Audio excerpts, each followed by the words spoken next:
"No, you can't leave us here." A mother's scream echoes through the desert, her baby cradled tight as the wagon train vanishes into the dusk. Clara and her tiny daughter Lily are alone, abandoned under a blood-red sky, with no food, no water, and no hope. The wind howls, the cold bites, and death feels closer with every step. But then a shadow moves in the distance. A stranger, a Navajo man who could change everything. Who is he? Why would he risk his life for them? Stay with me until the end, because this story will surprise you and warm your heart. Clara Hayes was a young widow with nothing but her baby daughter Lily and a heart full of hope. She joined a wagon train heading west, dreaming of a new life. But dreams can crumble fast. The group's leader, a preacher named Amos Reed, had a greedy glint in his eyes. One night he accused Clara of stealing food from their supplies. It was a lie, plain and simple, but Amos wanted her gone. She was slowing them down, he said, her and her sick child. Clara stood before the group, her voice shaking as she begged, "I didn't take anything. Lily needs me. Please don't do this." But fear makes people cruel. One by one, they turned away. The vote was clear. Clara and Lily were left behind. The desert stretched endless around them, a sea of sand and rock baked under a merciless sun. Clara clutched Lily close, the baby's fever burning through her thin blanket. Every step felt heavier, her legs trembling, her throat dry as dust. Lily's tiny coughs broke Clara's heart. They were alone now, cast out like trash. The wagon train's dust trail faded on the horizon, their lanterns just specks in the twilight. Clara sank to her knees, tears falling, but she wouldn't give up. She looked at her daughter's pale face, those small eyes fluttering shut. "I'll carry you to the stars if I have to," she whispered. It was a promise, fierce and unbreakable, even as her strength slipped away. Hours passed, maybe days. Time blurred in the heat. Clara stumbled through dunes, her boots sinking, her arms aching from holding Lily so tight. She tripped near a dry riverbed, falling hard, too weak to stand. The world spun, her vision fading. Lily's coughs grew fainter, and Clara's heart screamed in panic. This couldn't be the end. Not here. Not like this. Then, through the haze, she saw a shadow. A man on horseback, moving silent as a ghost. He stopped, his figure tall against the setting sun. Clara's breath caught. Friend or foe? She didn't know, but she had no fight left to care. His name was Tahoma, a Navajo tracker from the Diné people. His face was weathered, carved by years of sun and sorrow. Scars crisscrossed his hands, marks of a raid that stole his brother long ago. Tahoma lived alone now, wandering the desert, trusting no one. He saw Clara and Lily, crumpled in the dirt, and something stirred in him. He could have ridden past. Most would. But he didn't. He slid from his horse, his boots soft on the sand, and knelt beside them. Clara flinched, clutching Lily tighter. Tahoma said nothing at first. He pulled a leather flask from his belt and offered water. Clara hesitated, then drank, the cool liquid a shock to her cracked lips. Tahoma built a small fire, quick and practiced, its glow pushing back the desert's chill. He unwrapped a cloth bundle, revealing dried herbs, and mixed them into a paste for Lily's fever. Clara watched, wary but desperate. "Why help us?" she asked, her voice hoarse. Tahoma's eyes met hers, steady and deep, like a canyon hiding secrets. "The land doesn't choose who lives," he said. "I do." He reached into a pouch and placed a turquoise stone beside Lily, its surface smooth and cool. Clara didn't know it was a Navajo symbol of protection, but she felt its weight, like a promise. Tahoma's silence wasn't cold. It was heavy with a story he didn't share, a past that haunted his steps. Who was this man, and why did he risk his heart for strangers? Tahoma led Clara and Lily away from the riverbed, his horse stepping soft through the desert's heart. The sun climbed high, painting the canyons gold, but danger still lingered in Clara's mind. She held Lily close, her daughter's breathing steadier now, though her small body felt fragile as glass. Tahoma didn't speak much, just pointed to paths hidden in the sand, where rocks and shadows guarded secrets only a Navajo could know. He took them toward a hidden camp, a place his people called home, tucked deep in a valley where sagebrush whispered and cottonwoods stood tall. Clara's eyes darted, half expecting a trick, but Tahoma's steady pace calmed her, like a river smoothing stone. He stopped to slice open a cactus, showing Clara how to sip its bitter water. "Drink slow," he said, "or it fights back." She nodded, grateful, and gave a drop to Lily, whose lips trembled, but took it. At the camp, hogans dotted the earth, round and sturdy, built to honor the land. Navajo women glanced up from their weaving, curious but not unkind. Tahoma knelt by a stream, grinding herbs for Lily's fever, his hands sure and gentle. Clara watched, her fear thawing. He showed her how to wrap the paste in cloth, pressing it to Lily's forehead. "Old medicine," he said, "older than me." That night, under a sky thick with stars, Tahoma sat by the fire, his voice low, as he sang a Navajo lullaby. The words were strange to Clara, but they wrapped Lily like a blanket, her fever breaking at last.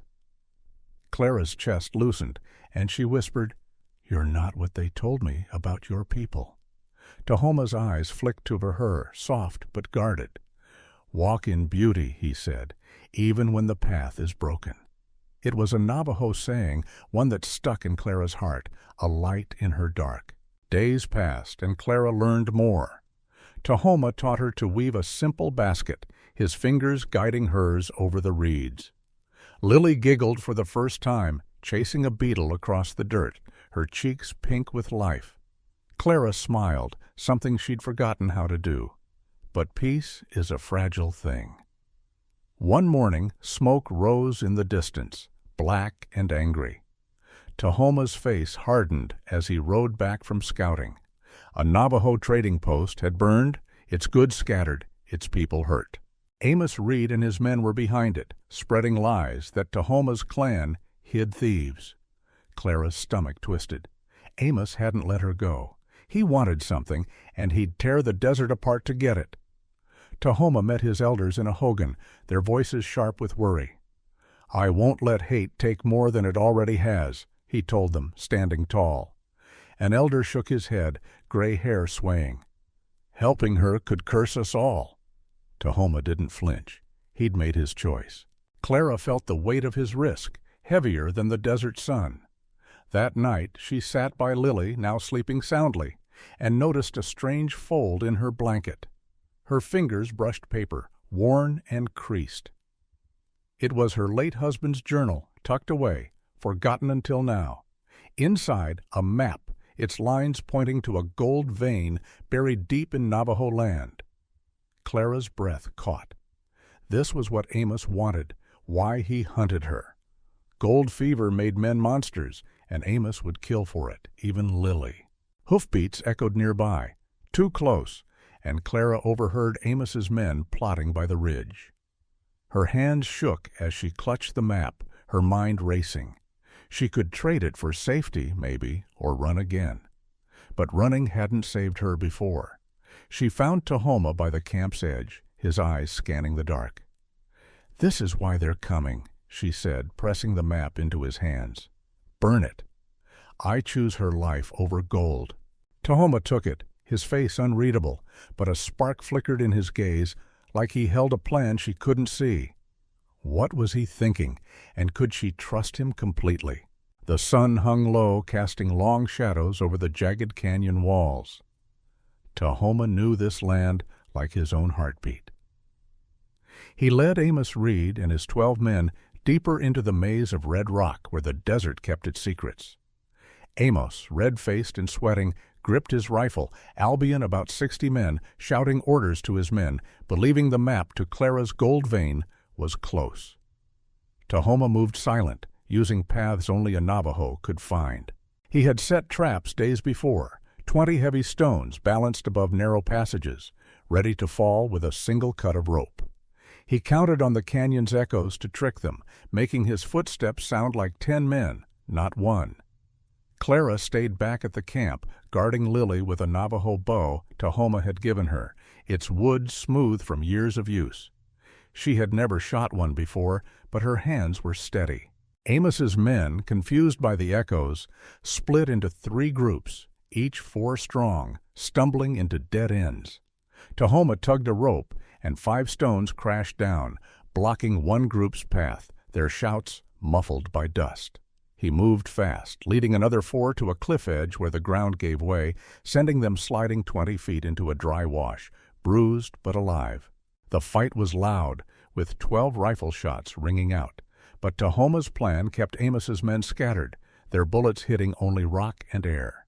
Clara refused to wait idle. She hid Lily behind a boulder, kissing her forehead. "Stay quiet, my star," she whispered.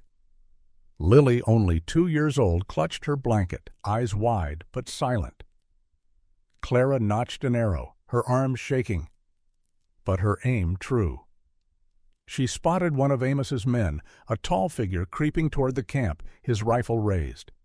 She loosed the arrow, striking his shoulder, and he fell with a yell, dropping his gun.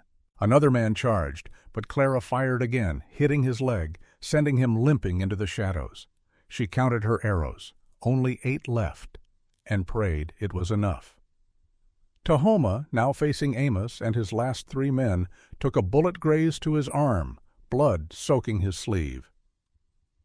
He ducked behind a rock, breathing hard, and shouted to Clara, "The land fights for those who respect it." Amos laughed, firing twice more, but his shots went wild, one splintering a cactus 10 feet away. Clara saw Tahoma falter and aimed her bow again, her heart pounding. Her arrow flew straight, piercing Amos's hand, making him drop his rifle. He roared, trapped as Tahoma triggered the final trap, a rock slide of 15 boulders that buried the path behind him, cutting him off from his men. Amos, alone and disarmed, surrendered, his greed no match for the desert's justice. As dust settled, Tahoma and Clara searched the canyon, finding 7 of Amos's men injured but alive, tied up to face a settler court later. The other 5 had fled, their tracks showing they ran west, likely never to return. Clara checked Lily, who smiled, unharmed, clutching her turquoise stone. Tahoma led them to a sacred Navajo cave, its walls carved with spirals and stars, untouched for generations. There, he pulled the map from his pouch, its edges worn but intact. Clara's eyes widened. "You didn't burn it?" she asked, voice sharp. Tahoma nodded, his face heavy with truth. "I had to know your heart," he said. "Gold brings death. I hid it here, where no one will look." He explained that Navajo elders, like historian Peter Iverson wrote in 2002, saw greed as a poison, breaking harmony with the land. Clara's anger faded as she remembered choosing Lily over wealth. "You gave me more than safety," she said, voice soft. "You gave me hope." Tahoma placed the turquoise stone in Lily's small hand, saying, "She carries our strength now." The cave's cool air felt like a promise, a secret kept safe, as anthropologist Charlotte Frisbee noted in 1987, that Navajo sacred sites hold power to heal and protect. They left the cave at dawn, the desert glowing soft pink. Tahoma guided Clara and Lily to a settler town 30 miles south, called Willow Creek, where 200 families lived, trading goods and starting fresh. He carried their few belongings, a blanket, a water flask, and Lily's stone, on his horse, which had grazed unharmed through the fight. Clara looked at the town's wooden homes, a far cry from the desert's harshness, and felt a weight lift. Tahoma stopped at the town's edge, his eyes on the horizon. "My people need me," he said, referencing Navajo leader Manuelito's 1868 call to rebuild after war, as historian Jennifer Dennett Dale wrote in 2007. "I must heal what's broken." Clara nodded, tears brimming. "You taught me family isn't blood," she said. "It's who stands with you." Tahoma smiled, rare and warm. "Keep walking in beauty, Clara," he said, then turned his horse, riding north toward his clan's lands, 50 miles away, where hogans waited under wide skies. Clara settled in Willow Creek, renting a small cabin with 5 rooms, paid for with coins she'd saved from her husband's old coat. She planted a garden, growing 10 rows of corn and beans, using tricks Tahoma taught her, like burying fish scraps for soil, a Navajo practice noted by ethnographer Washington Matthews in 1897. She named her home Dene Haven, a tribute to Tahoma's people, who numbered about 70,000 in the 1870s per census records. Lily grew strong, running through the garden at age 3, her turquoise stone tied to a cord around her neck. Clara told her stories of the desert, of a man who chose kindness over hate, echoing Navajo philosopher John Ladd's 1994 words that harmony begins with one heart reaching another. The town buzzed with news of Amos's trial, where 10 witnesses, including 2 of his own men, confirmed his lies, leading to 5 years in jail, a fair judgment by 1870s law. Clara felt no joy in it, only peace, knowing she and Lily were safe, their bond with Tahoma a quiet strength, like the desert itself, enduring beyond the years. Time moved gentle in Willow Creek, like a stream finding its way. Clara's hair turned silver, but her eyes stayed sharp, holding memories of the desert.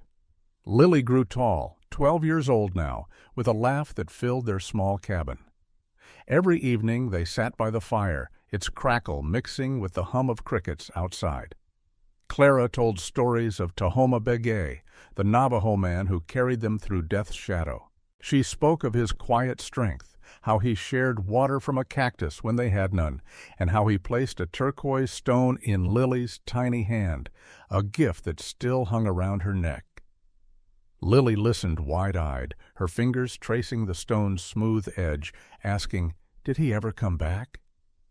Clara smiled soft, saying, "He's out there, healing his people, but he's with us here." She touched her heart, teaching Lily what Navajo elder Laura Toei wrote in 2005, that love for the land binds us beyond years. Their garden bloomed, 30 rows of corn swaying proud, fed by lessons Tahoma shared, like using ash for soil, a practice anthropologist Gary Witherspoon noted in 1983.